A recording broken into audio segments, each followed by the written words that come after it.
Hi guys. I'm trying to get this set up. Okay. Our God is a God that prepares the way. John said that making a way through the wilderness, one whose sandals I'm not worthy to strap. This is our God. He knows all things before we do. He has plans in store already set. He has appointed times, precise, orchestrated events, and he has people prepared.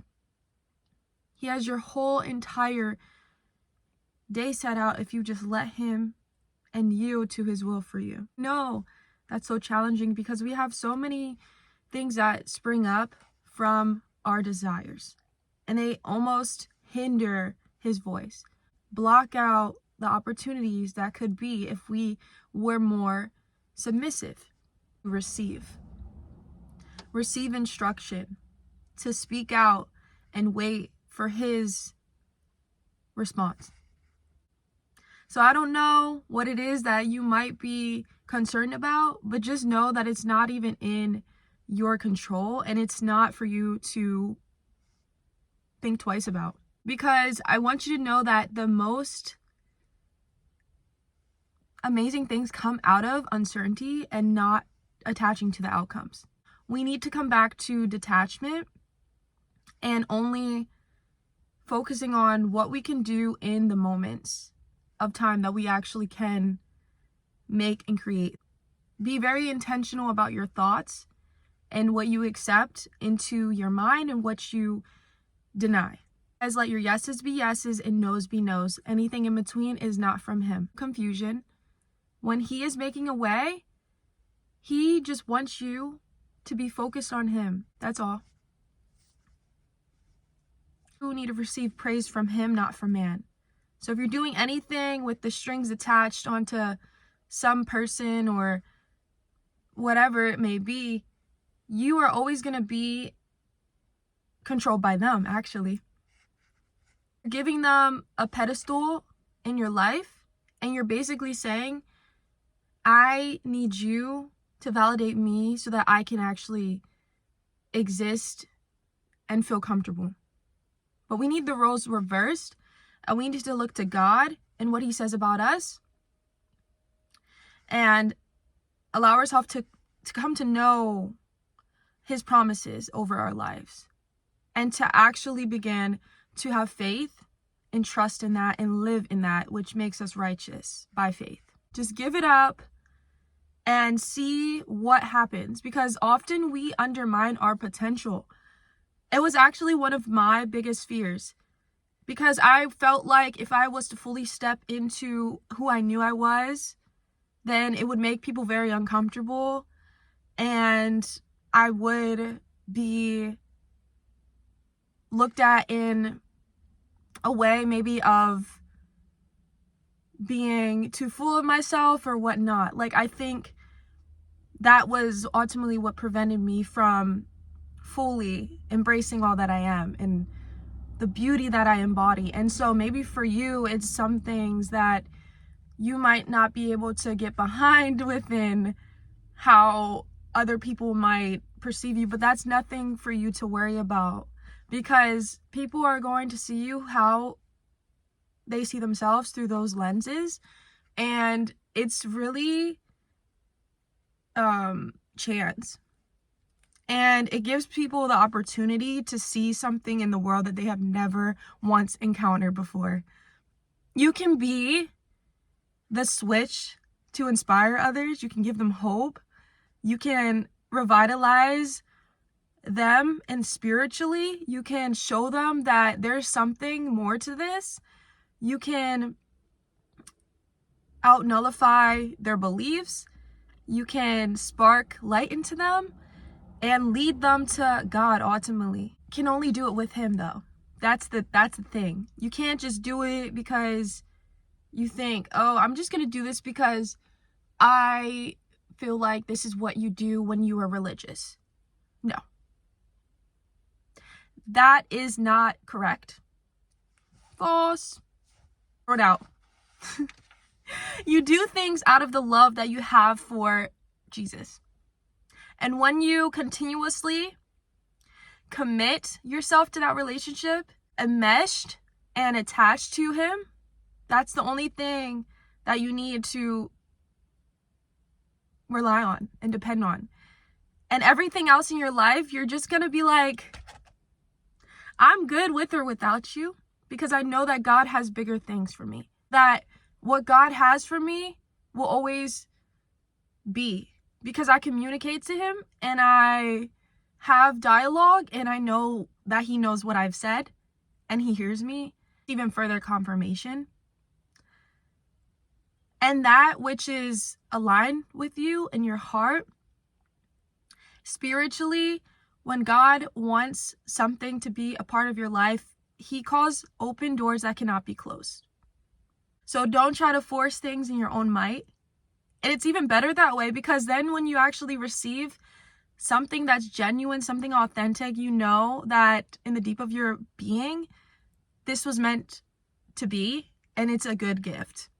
And we have a part to play in each person's life.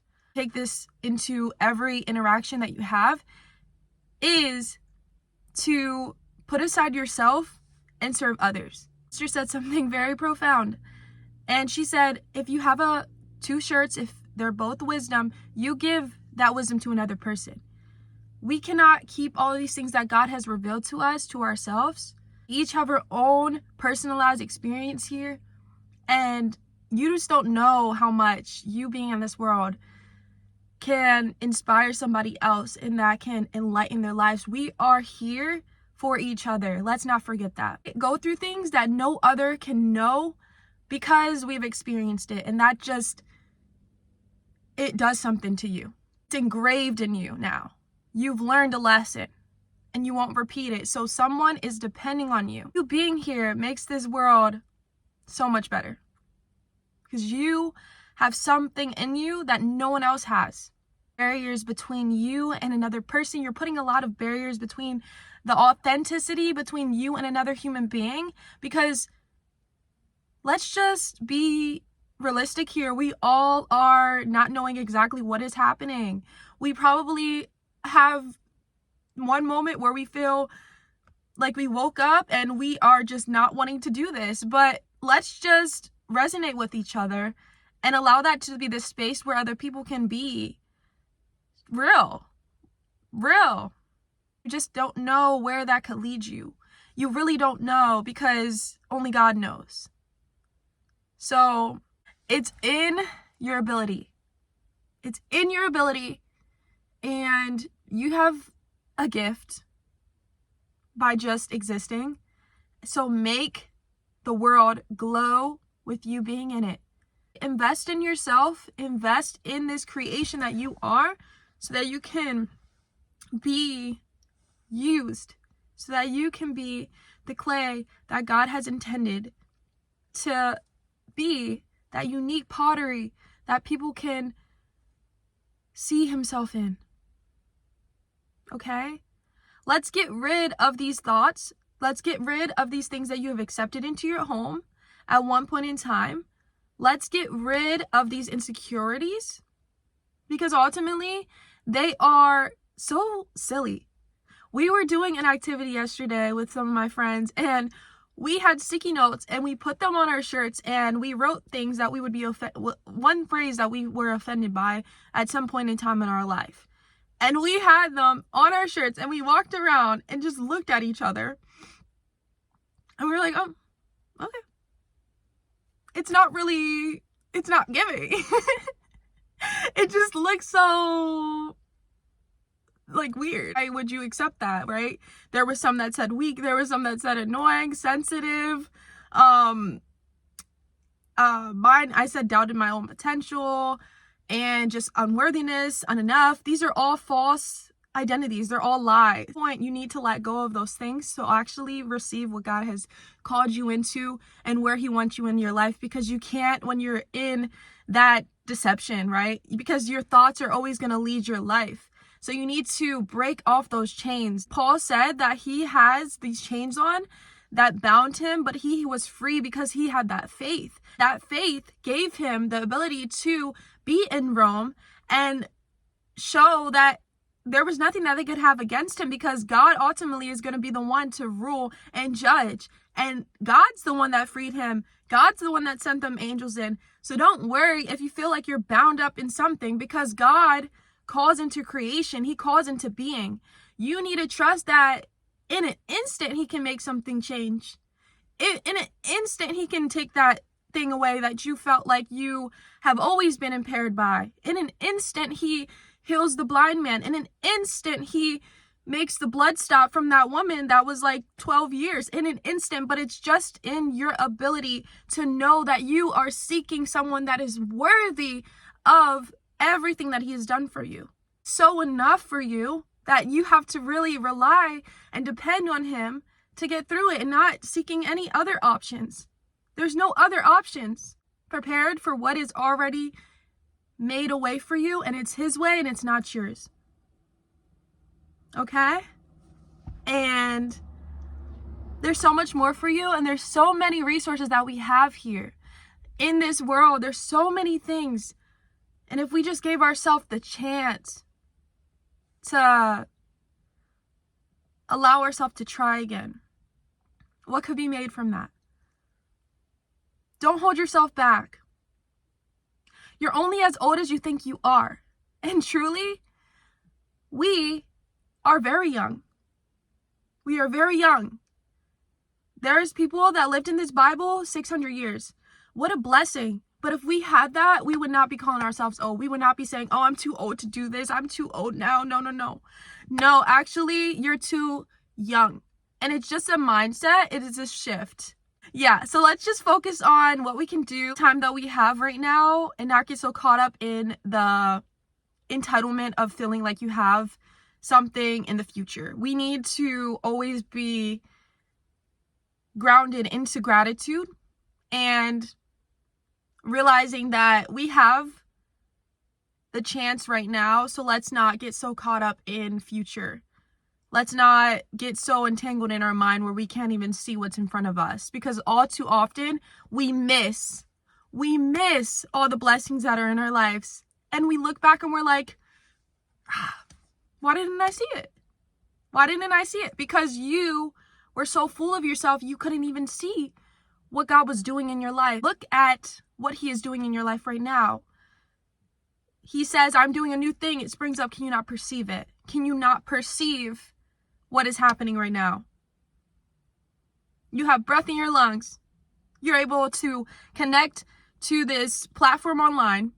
You're able to hear somebody that might be speaking directly towards you, that God put on your feed, on your algorithm. You have family. You have friends. You can go outside. You can experience the freshness of nature. You can see the beauty that encapsulates this earth within God's invisible qualities. And you have a choice in how you are able to respond. So I want you to respond properly. The time is now. And it'll always be now.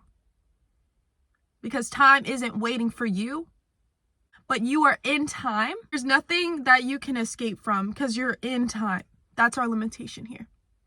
But we are limitless when we have Christ with us in everything. So be the one to break those barriers. Break them. Take a pick and break every piece that you have ever been blocked by and hindered by, because it's in your choice. Okay? Love you guys. Bye.